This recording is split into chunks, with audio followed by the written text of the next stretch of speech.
ছেলেটা পায়খানা যুক্ত নিয়ে বাড়ি থেকে বেরিয়ে নদীর ঝর্ণার দিকে চলে গেলেন। নদীর ঝর্ণা যা কালে মাবুদ, একটা দিন যদি মাদ্রাসা দেরি করে যায়, আমার উস্তাদ আমাকে প্রশ্ন করে, কেন তুমি দেরি করে আসছো মওলা?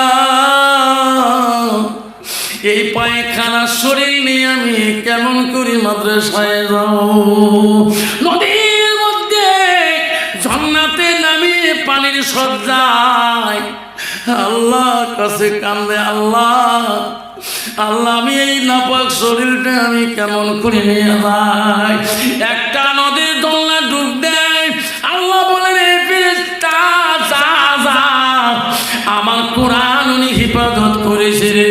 দ্বিতীয় ডুবের মধ্যে উঠার সাথে সাথে তুমি জান্নাতের খুশবু লাগাইয়া দাও, যে খুশবু পৃথিবীর কোনো মানুষকে আমি আল্লাহ এখনো গাও গাল লাগাই নাই। ছেলেটা দ্বিতীয় ডুব দেওয়ার পরে সুন্দর গা দিয়ে খুশবু বাইরে হলো। ওই হাদিসগুলা নিয়ে, আল্লাহ নবীর হাদিসগুলা খাতে নিয়ে মাদ্রাসায় গেল। যাকে মাদ্রাসার ওস্তাদ ক্লাসে আছে গো, যখন পারমিশন চাইল তখন ঢুকতে দিল। কারণ ভালো ছেলে যদি একদিন যদি ক্লাসে দেরি করে যায়, ওস্তাদের কোনো কৈফিয়ত থাকে না। কি হয়েছে বাচ্চাটা? যখন ক্লাসে ঢুকে গেল, উস্তাদ ক্লাস শেষের দিকে বলো, বাবা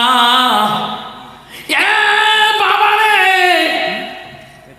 এত জীবন ক্লাস করলে এমন খুশবু আমি পাইনি রে, কে লাগে আসিলেন? মাদ্রাসা ছুটি হওয়ার পরে ওই এত খুশবুটা নামটা আমাকে লিখে দিবেন, আমিও তোমার ওস্তাদ এই খুশবুটা ব্যবহার করব। মাদ্রাসা ছুটি হয়ে গেল, সব ছাত্ররা দলে দলে যায়। অফিস থেকে উস্তাদ দেখে বলে, রে বেটা, খুশবুর নামটা তোরে নামটা লিখে দিয়ে গেলেন না? সব ছাত্ররা বলছে, হুজুর, যে ছেলেটা কোরআন তিলাওয়াত করলে আপনি কান্দেন, সেই ছেলেটা গা দিয়ে আজকে খুশবু উঠছেন বাড়িতেছে মাদ্রাসায়। ওস্তাদ ডাক মারি বলে, আব্দুর রহমান, অফিস মুখে একটু আসো বাবা। অফিসের সামনে দরজায় দাঁড়ালো। কেন হুজুর ডাকলেন? তুমি কোন খুশবু ব্যবহার করো বেটারে? একটু খুশবুটা আমাকে দিয়ে যাবা, নামটা লিখে দিয়ে যাবা, আমি তোর উস্তাদ ব্যবহার করব। ওই আব্দুর রহমান বলছে, হুজুর, আমার বাবা নাই, ছোটকালে আমি বাবার মুখ দেখতে পারি নাই। আমার মা আমাকে আলেম বানার জন্য, হাফেজ বানার জন্য মানুষের বাড়িতে কাজকর্ম করি করি আমার এলিমের পয়সা জোগায়। হুজুর, আমি কোথায় পাবো এই দামি করব? লজ্জা দিও না হুজুর, আমার গায়ে কোনো খুশবু লাগাই না।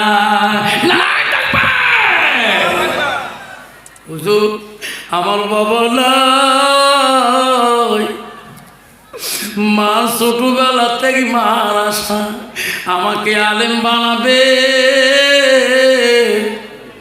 আমার মা মানুষের বাড়ির কাম কাজ করে আমার এলিমের পয়সা জোগাড় দেয়। ওস্তাদ বলছে, এতদিন তুমি কেন বলো নাই? সব বন্ধুদের পায়ে দামি দামি চপ্পল, জুতা, দামি দামি কাপড়, তোমার কোনোদিন আমি কাপড় শেষ করা দেখলাম না। ব্যাপার, এত ঠান্ডার মৌসুমে তুমি এত কষ্ট করে তুমি খালি পায়ে মাদ্রাসায় এসো। বেটারে, আমি তো আমি তোকে আমার পায়ের পুরান জুতে গুলে তোকে দান করে দিলাম। লে বেটা, কালকে যখন মাদ্রাসায় চলে আসবা, আমার দানপত্র তোমার জুতা গেলে তুমি পায়ে দিয়ে আসবারে ব্যথা, আর খালি পায়ে আসিও না, আমি উস্তাদ বড় কষ্ট পাই। ওই জুতা নিয়ে বাড়িতে চলে গেল, মার কাছে কান্দে, বলে মা, মা রে, ও মা, আমার বাবা যে নাই মা, আমার আব্বা যে নাই মা, এতদিন আমার ওস্তাদকে আমি বলি নাই মা, অভাবের সংসারে তুমি আমাকে আলেম বানাইছো মা, ও মা আমার সোনা মা, আমার ওস্তাদ আমার দান করা জুতা আমাকে দিয়েছে মা, বা ওস্তাদের ব্যবহার জুতোগুলি দিয়েছে মা, ময়লা জুতা মা একটু পরিষ্কার করে দেবা মা, কালকে আমি পায়ে দিয়ে মাদ্রাসায় চলে যাব। মা বলছে মালিক রে কান্দিস না, তোকে আমি আলেম বানার জন্য মানে আমি মানুষের বাড়িতে কাজকর্ম করি, সকালবেলা আমার কাছে জুতা চাই, মা বুড়া মানুষ রে পরিষ্কার করা জানে না, গরম পানির মধ্যে মা জুতা ছাড়ি দিয়ে জাল করা শুরু করে দিয়েছে, জুতা পরিবর্তন হয়ে গেছে, জুতার কাঠি নাই। হায় রে, সকালবেলা মা বলছে বাবা তুমি যেমন জুতা আনছো এমন জুতা নাই, আমার না পরিষ্কার করতে ভুলে গেছে, আগুনের হিটতে জুতা নাই। বলছে মা গো কি করলি মা, মা উস্তাদের দান করো জুতা মা আমার হাতে দে মা, আমি তবু মা এই জুতা বাড়িতে ফেলে যাব না, উস্তাদ আমাকে অভিশাপ দিয়ে দেবে। মা জুতা নিয়ে কান্দে কান্দে যায় পথ দিয়ে, রাস্তা দিয়ে, মাদ্রাসার দিকে গেতে গেতে যে দেখে একটা দর্জির কাছে বলে, দর্জি ভাই রে আমার উস্তাদের জুতা দান করছে, মা ভুলবশতে জুতা গুলা নষ্ট করেছে, পায়ে কোনো বুদ্ধি করা যাবে নাকি? দর্জি বলছে না না রে পাগলা, আমি তো মুসি না, আমি তো জুতা কাটিং বানাবো। বলছে ভাই আমি তো জুতা তো ফেলে দিতে পারবো না, ওস্তাদের দাম আমি তো ফিরে দিতে পারি না। দর্জি বলছে বেটা রে, এই জুতাগুলা টুকরে টুকরা করিয়ে আমি তোমাকে একটা সিন দিতে পারি কি, একটা আমি গোল করি টুপি বানিয়ে দিতে পারি। জোরে কোনো সুবহানাল্লাহ। দর্জি একটা গোল করে কাটি কাটি টুকরা করে টুপি বানিয়ে দিল, টুপিটা মাথায় দিয়ে মাদ্রাসার দিকে গেলেন। ওস্তাদ ওদিকে কথা বলে না, ওনার পড়াও নেয় না। ওস্তাদ ঠিক, আজকে আমি কি অন্যায় করলাম, আমার সাথে কথাও বলেন না। ওস্তাদজি আমার পড়া কেন নিলেন না? ওস্তাদ বলছে বেটা রে বেটা, আমার দানের বস্তু তুমি ঘৃণা করছো, ফেলে দিয়েছো, আমার এত মহাব্বতের জুতা তোকে আমি দান করলাম, আজকে ওস্তাদকে তুমি ঘৃণা করলাম, আজকে তোকে আর ভালো পেয়ে লাভ নাই। ওই ছাত্র বলছে ওস্তাদজি আমি বড় অন্যায় করেছি ওস্তাদজি গো, ও ওস্তাদজি তোমার জুতার জন্য আমি আমার মাকে আমি অন্যায় বলতে পারি না গো ওস্তাদজি। ও গো ওস্তাদজি, ও ওস্তাদজি আমার সার্টিফিকেটটা দেন, আমি অন্য মাদ্রাসায় চলে যাব, আমি আমার অন্য মাদ্রাসায় আলে হব, আমার তোমার জুতের জন্যে আমি আমার মার অভিশাপ নেব না।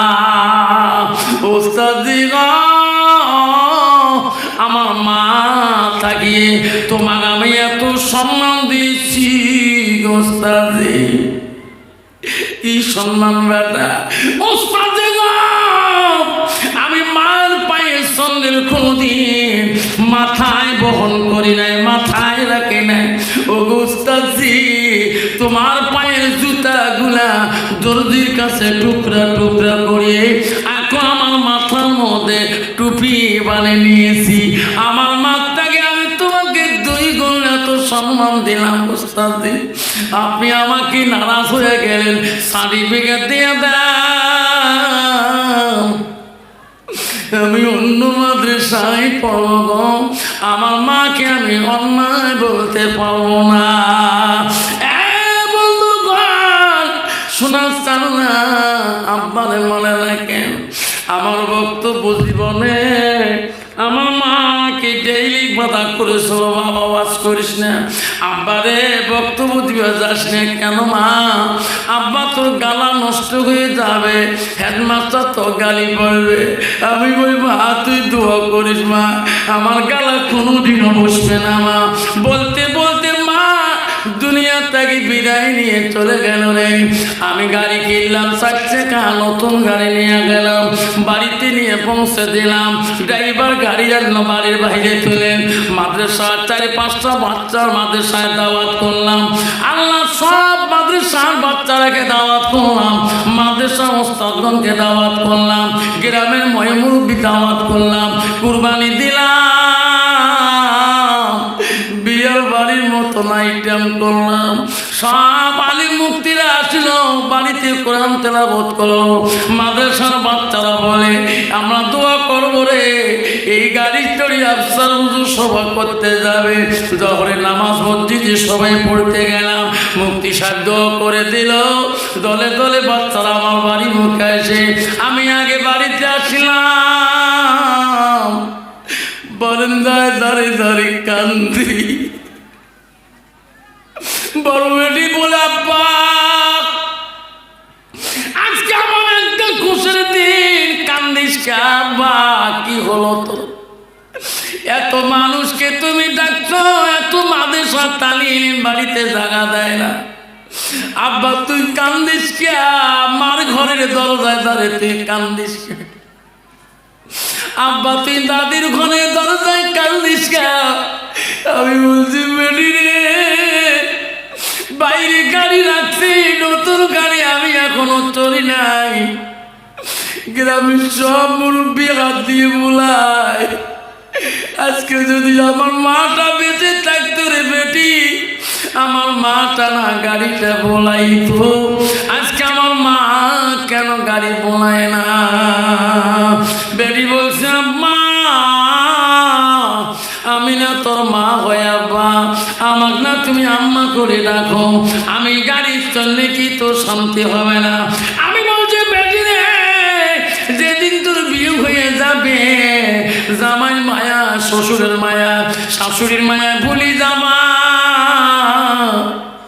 আমার মা তোর দাদি আমার কোনোদিনও ভুলবে না। মাস্টার যদি ভালো হয় ছাত্র ভালো হবে, ছাত্র যদি ভালো হয় মাস্টার ভালো হবে, ইটি যদি ভালো হয় ফার্মা ভালো হবে, ফার্মা যদি ভালো হয় রে ইডি ভালো হবে। এমন জাতের কচু আছে অল্প জালে সিদ্ধ হয়, এমন জাতের মেয়ে আছে অল্প কথায় বুঝিয়া পায়, এমন জাতের মেয়ে আছে অল্প কথায় বোঝে না, এমন জাতের মেয়ে আছে অল্প কথা শোনে না। বাপ ভালো তার ছেলে ভালো, মা ভালো তার ঝি, গাই ভালো তা বাছুর ভালো, দুধ ভালো তার ঘি। বাবা কি রাসূলুল্লাহ বললেন, মেয়েকে বিয়ে করতে হলে নারীর গুণ দেখে বিয়ে করতে হয়। ছেলেরা মাদ্রাসায় যেতেছিলেন, এই নারী ছিল চরিত্রহীন নারী, ওই ছেলেটাকে রূপ দেখি দেখি পাগল হয়ে গেছিলেন। এইটা জিন যায় না কোনো মানুষ যায়। যেমন হজরতে ইউসুফ আলাইহিস সালামের বান্ধবীরা জেলেখা বলছে তোর স্বামীটা কেমন, বলছে মোর স্বামী দিলে তোরা পাগল হয়ে যাবেন, তোমার সামনে দেখা দেওয়া যাবে না। তা ছেলেটা মাদ্রাসায় যায়, বহু ছেলে, একটা দুষ্ট মেয়ে প্রতিদিন টাকায় ওই ছেলের সাথে কথা বলবে, কিন্তু ছেলেরা ওই বেশ সুন্দর ছেলেটা প্রতিদিন বন্ধুদের সাথে যায়, একাই যায় না, কিন্তু পায় না শ্বাস। দুষ্ট মেয়েটা কথা বলার শ্বাস পায় না। মাদ্রাসার ছেলেরা সবাই দলে বলে যায়, ওই ছেলেটার সঙ্গে সবাই মিলে যায়। মেয়েটা মনে মনে ভাবে রে, মেয়েটার সাথে ছেলেটার সাথে আমি যদি গল্প করি, মনে হয় ছেলেগুলো ওনার বাবাকে মাকে কেয়া দিবে, আমার গল্প করা যাবে না, কথাও বলা যাবে না। একদিন কি ছেলেটা একাই যাবে না। ওই দুষ্ট মেয়েটা প্রতিদিন রাস্তার ওই টানিয়ে থাকে। ওই দিন ছেলেটা সব বন্ধু চলে গেছে, হায় রে ওই দিন একা একাই মাদ্রাসায় যায় গো। মেয়েটা ভাবছি রে আজকে একাই। মেয়েটা সামনে যা বলছে, ভাই একটু দাঁড়াবা। বলছে বোন বলুন। আমি তো কয়দিন থেকে অপেক্ষা তোর জন্যে। কেন? আমার একটা দলিল শোনা লাগে ভাই। ভালো কথা, কি দলিল? বলছে বোনে রে কি দলিল আমাকে বলুন। এই বোন, আমার যদি জানা থাকে দলিলটা আমি দিতে পারবো, আর যদি জানা না থাকে আমি দিতে পারবো না। মেয়েটা বলছে ভাই রে তোর ডিগ্রি কি?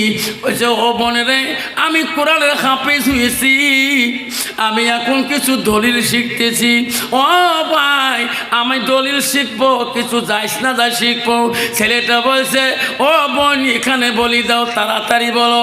মেয়েটা বলছে এখানে বলা যাবে না, এখানে বলা যাবে না, আমার বাড়ির সামনে দেখা যায়, ওই বাড়িতে যাবা, আমি বসিয়ে সম্মান হিসেবে আমি তোমার দলিল শুনবো, জিনিসটা যাইস না না যাই।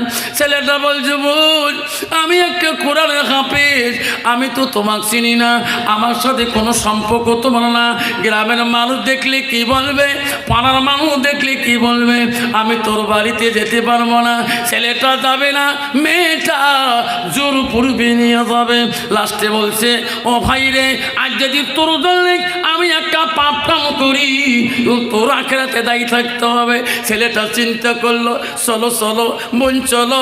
ছেলেটা যখন বাড়ির দিকে নিয়ে গেলেন, ওই দুষ্ট মেয়েটা যখন বাড়ির ভিতরে ঢুকলেন, বাড়ির ভিতরে ঢুকার সাথে মেইন গেটটা দরজাটা মেয়েটা বন্ধ করে দিলেন। ছেলেটা বলল বোন মেইন গেটের দরজা বন্ধ করলি কেন? গ্রামের লোক বলবি কি? বলছে না ভাই কিছু বলবে না, মানুষ কে বলবে, তুমি তো কোরআনে হাফিজ। মেয়েটা বলছে বোন ঘরে আসেন। ছেলেটা বলে বোন আমি ঘরে যেতে পারবো না, বাইরে কি আছে আমার কাছে যাইস নে যা, বলুন তোমার প্রশ্নটা কি? মেয়েটা বলে ঘরে বসু সম্মান করব, আমি সম্মানে নবীর দলিল শুনব।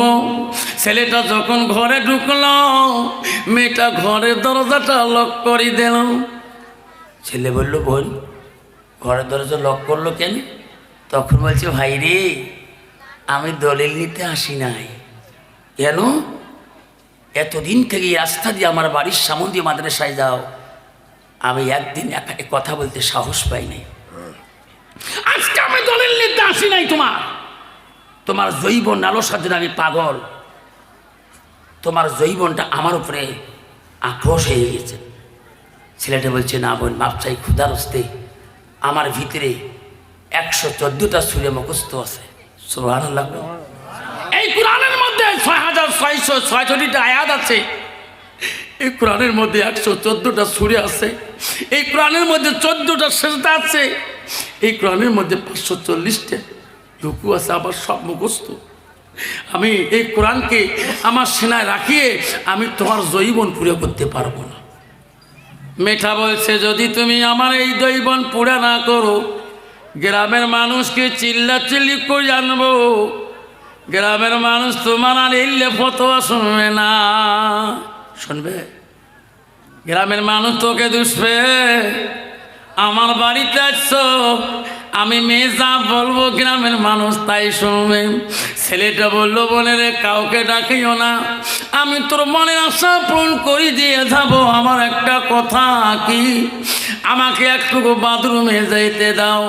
মেয়েটা বলল আমার বাড়ির ভিতরে বাথরুম আছে, ওখানে পেশাবখানা, এইখানে পায়খানা, এখানে গোসলখানা। ছেলেটাও দৌড়ে দেয়া পায়খানা রুমে ঢুকে গেলেন, দরজাটা লক করে দিলেন। আল্লাহকে ডাক মারে, আল্লাহ তুমি আমাকে হেফাজত করো, আল্লাহ তুমি আমাকে বাঁচাও। মাবুদ তোর কোরআন, আল্লাহ আমি তোর কোরআন মুখস্থ করেছি, আল্লাহ আল্লাহ আমি এখানে ডাকছি, আমাকে পথ দেখে দি আল্লাহ, আমি কিভাবে এখান থেকে সরে যাব। ছেলেটা যখন পায়খানা ঘরে ঢুকলেন, মেয়েটা পায়খানা ঘরের দরজায় দাঁড়ালেন। ছেলেটা দেখতেছে আল্লাহ বেঈমান এখানে দাঁড়িয়ে আছে। ছেলেটা কান্দে, আল্লাহকে আল্লাহর ভয়ে কান্দে, আল্লাহকে ডাকে আল্লাহর ভয়ে কান্দে। তাকুমুল্লাহ, আল্লাহ আমি তো ভয় করি আল্লাহ। কানতে কানতে ছেলেটা পায়খানার তল বেশি গেছে, একটু পায়খানা করছিল, করিয়া হাতের তলার মধ্যে নিয়ে দুই হাত দিয়ে মাখিয়া নিজের পায়খানা মাথা মুখে মাখছিল। দরজাটা যেই খুলি দিছিল, ওই বেশ্যা মেয়েটা, দুষ্ট মেয়েটা ছেলেটার মুখে মাথায় পায়খানা দেখি বলছে, বাবা আগে মাথার যা হয়েছে যাবি আর জৈব নিবি আর। বাবা পৃথিবীতে বিশাল অলি ছিলেন, যার নাম ছিলেন গৌসুল আজম আব্দুল কাদের জিলানী রহমাতুল্লাহ। তার বাবার নাম ছিল আবু সালে জঙ্গি মুসা রহমাতুল্লাহ। আল্লাহ পৃথিবীতে এমন একজন অলি ছিলেন, তার নাম হলো বগদাদি রহমাতুল্লাহ। এমন একজন অলি ছিলেন হযরত কুতুবুদ্দিন কাকি রহমাতুল্লাহ। এমন একজন অলি ছিলেন হযরত বাইজি বুস্তামি রহমাতুল্লাহ। আল্লাহ এমন একজন অলি ছিলেন, তার নাম হযরত মালিক বিন দিনার রহমাতুল্লাহ। যে মালিক বিন দিনার রহমাতুল্লাহ এমন একজন অলি ছিলেন, একদিন ওনার ভক্তদের বাড়িতে যাবেন আল্লাহর অলি মালিক বিন দিনার রহমাতুল্লাহ। যেতে যেতে কিছু দূর গেলেন, ভক্তবিন্দুরা তাকে ডাকছে, হুজুর বহুদিন পরে আসো, আপনি আসেন না কেন? মালিক বিন দিনার রহমাতুল্লাহ বলছে, বেটারে আমি সময় মতো তোমার এলাকায় যাব। মালিক বিন দিনার রহমাতুল্লাহ তার ভক্ত বিন্দুদের বাড়ি থেকে যাবে। কিছু দূর যাওয়ার পরে যেতে যেতে আল্লাহর ওলি মালিক বিন দিনার রহমাতুল্লাহ সামনে যে দেখে কোনো রাস্তা নাই, সামনে একটা বিশাল নদী। মালিক বিন বলে, এই নদী আমার কেমন করে পার হতে হবে? নদীর কিনারে কিনারে ঘুরে দেখে একজন দাড়ি মাঝি নৌকা নিয়ে বসে আছে। সুবহানাল্লাহ, সুবহানাল্লাহ। আল্লাহর ওলি বললেন, মাঝি রে এই নদীটা আমাকে পার করে দিবানি? আর মাঝি বলছে, হুজুর আমাদের কর্মজীবন হলো মানুষকে পার করা, আপনি চলুন হুজুর চলুন, এই নদীর গন্তব্য আমি তোমার গন্তব্যে পৌঁছে দেব। আল্লাহর ওলি মালিক বিন দিনার রহমাতুল্লাহ নদীর পাশ পার করার জন্যে নৌকার বারে যখন চললেন, নৌকার মাঝখানে বসলেন, অর্ধেক নদী মাঝি নিয়ে গেলেন। মাঝি বলছে, হুজুর কিছু দূর গেলে খাট পাওয়া যাবে, পয়সাটা বাড়ি করেন। আল্লাহর ওলি বলছে, বাবা আমার কাছে পয়সা নাই। এই পয়সা পাবেন? আমি পয়সার দলার বসে থাকি। না বাবা আমার পয়সা নেই। পয়সা নাই? না বাবা আমি তোর জন্য দোয়া করব। ওই মাঝি বলছে, হুজুর আমি তোমার জন্য নৌকা নিয়ে নদীর ঘাটে থাকি না, পয়সা বাড়ি করো, নাহলে আমি বাকি নদী পার করিয়ে দেব না। মালিক বিন রহমাতুল্লাহ করুণ সুরে নরম সুরে কথা বলে। আল্লাহর ওলিরা কোনোদিনও রাগ করে কথা বলে না। নবী সাহাবীরা আল্লাহ নবী যারা ছিল গো রাগ করে কথা বলে নাই। শুধু পৃথিবীর জমিনে একজন নবী রাগ ছিল, তার নাম হযরত মুসা আলাইহিস সালাম। যাই আজালকে এমন চলেছে, সুবহানাল্লাহ কইবেন না? আজাইল আর সামনে ছাড়তে পারে না।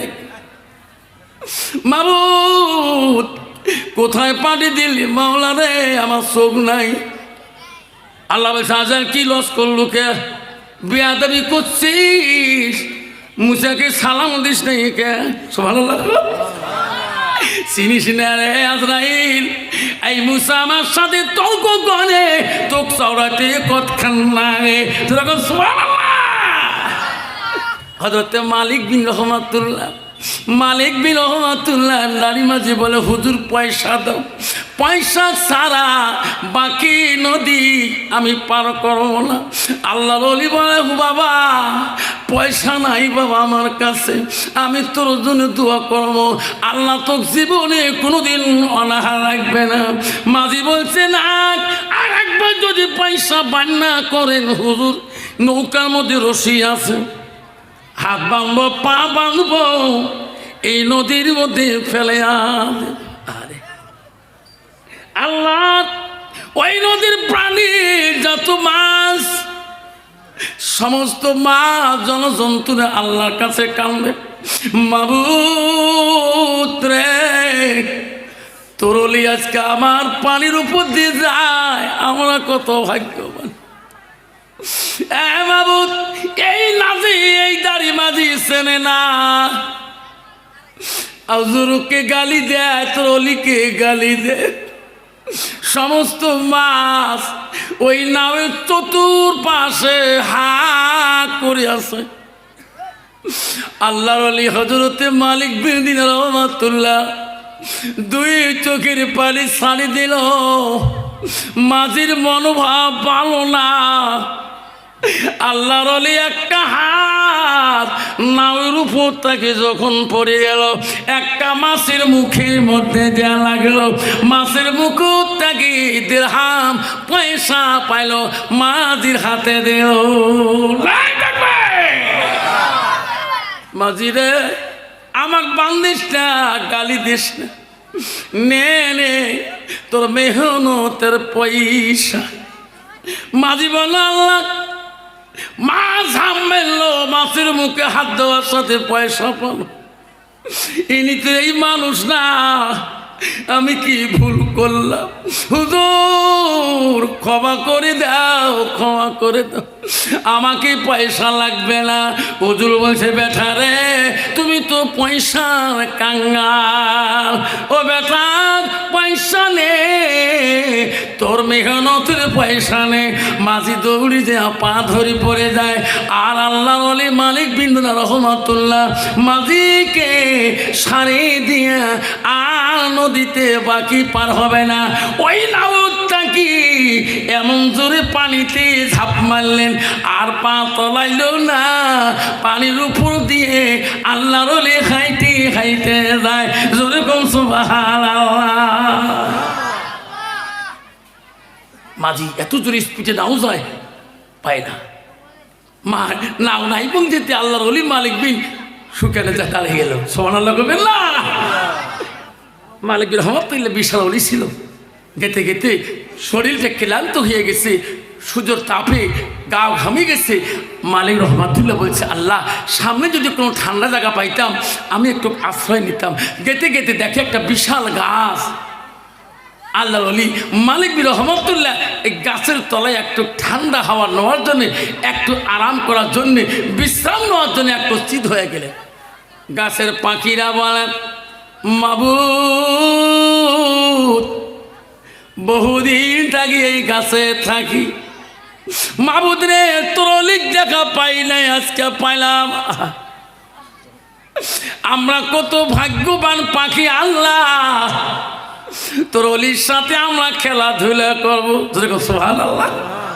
সমস্ত পাখি মালিক বিন দিনার রহমাতুল্লাহ কানের কাছে যায়, চিসমিস চিসমিস করে পাখা লড়াই।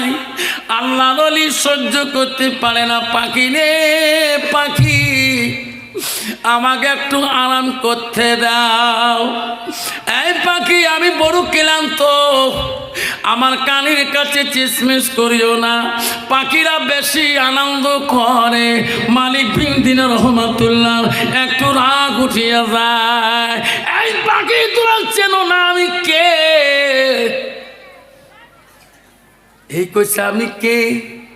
এ পাখি তুম পর মর যাও, বলার সাথে সাথে সমস্ত গাছের পাখিগুলা মাটিতে পড়ে পড়ে মরে গেলে। আল্লাহ অলি বলে, আল্লাহ আমি আমার জবান দিয়ে কেন এই অভিশাপটা দিলাম? আর দেরি করলো না, আল্লাহর অলি চিন্তা করলো এটা আমার ক্ষতি হয়ে গেল। পাখির আজকাল কি সুন্দর করে খেলা করতো, আমি কেন বললাম পাখি তুমি বিলকুল মর যাও।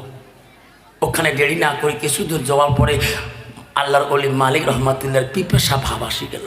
কলিজাটা পিপাসার মধ্যে একটু পানি পেলে আমি খাইতাম, কোথায় পানি পাবো, কোথায় মরুভূমির জায়গা। আল্লাহর ওলি আস্তে আস্তে যায়, গাছের তল থাকি যায়। এখন পানির পিপাসা লাগি গেল, কোথায় গেলে আমি পানি পাই? বহুদূর পথ চললেন, মনে করলেন সামনে গেলে বোঝায় বস্তি পাওয়া যাবে রে, গ্রাম পাওয়া যাবে। গেতে গেছে ওই গ্রামের বস্তির কাছে দেখে একটা সুন্দরী মেয়ে, হাতের মধ্যে বালতি রশি লাগা, কুয়ার সামনে ইন্দিরা দেখা যায়, ইন্দিরার পানি মহিলাটা তুলতে যায়। আল্লাহর ওলি মালিক বিন রহমাতুল্লাহ বলে, আল্লাহ এই মাটার কাছে আমি বালতিটা নিয়ে আমি কিছু পানি পান করব। মহিলাটার কাছে যা বলে, মা আমার কলিজাটা শুকিয়ে যাচ্ছে মা, তোমার হাতের বালতিটা দাও মা, আমি এই সামনের কুয়ার থেকে পানি পান করব। মহিলাটা কথা বলে না, আমার করুণ সুরে বলে, মা আমার কলিজাটা শুকিয়ে গিয়েছে মা, আমার পানির প্রয়োজন মা, মা তোর হাতের বালতিটা দে মা, আমি পানি পান করব। মহিলাটা কথা বলে না। আল্লাহর ওলি মালিক বিন রহমাতুল্লাহ রাগ হলেন, এই মা কথা বলিস না কেন, কথা বলিস না কেন? তখন মেয়েটা বলছে, হুজুর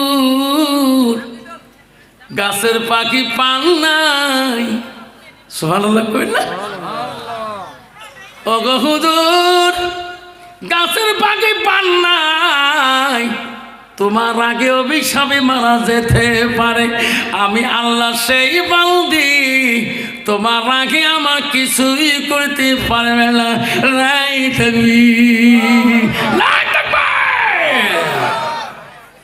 মালিক বলছে, আল্লাহ পাখি মারলাম কোথায়? গৌরীপুর। এই জামকুটি জানে কেমন করে?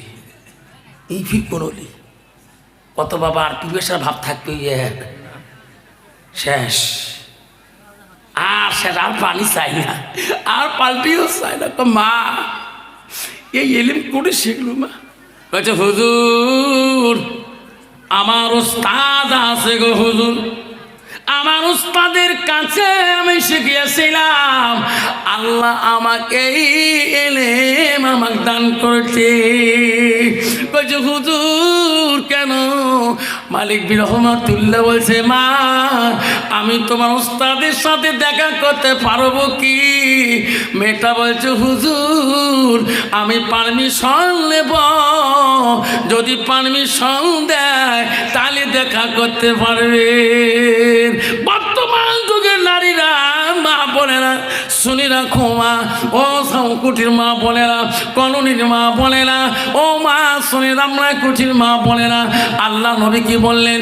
আলমার আতি যা সাল্লাত কামসাহা, আমার নবী বলে কোনো একটা মেয়ে যদি 5 ওয়াক্ত নামাজ পড়ে, 5 মাস শাহরুখা, ওই মেয়েটা যদি রমজান মাসে রোজা করে, ওয়াসানা ফারাজাহা, ওই মেয়েটা যদি পর্দায় পুষি দেয়, চলে নিজের চরিত্রটাকে পবিত্রতা রাখে, আল্লাহ নবী বলে ওয়াতাত বালাহা, ওই মেয়েটা যদি স্বামীর সাথে মিষ্টি সুরে কথা বলে, স্বামীকে আপন করি নাই, স্বামীর সাথে মিষ্টি সুরে কথা বলে, নবী বলে ফাঁকাতে কলু মানায় আবু আবির জান্নাতির সাথ, নবী বলে ওই নারীদের জন্য আল্লাহ 8টা জান্নাতের দরজা খোলা রাখবে।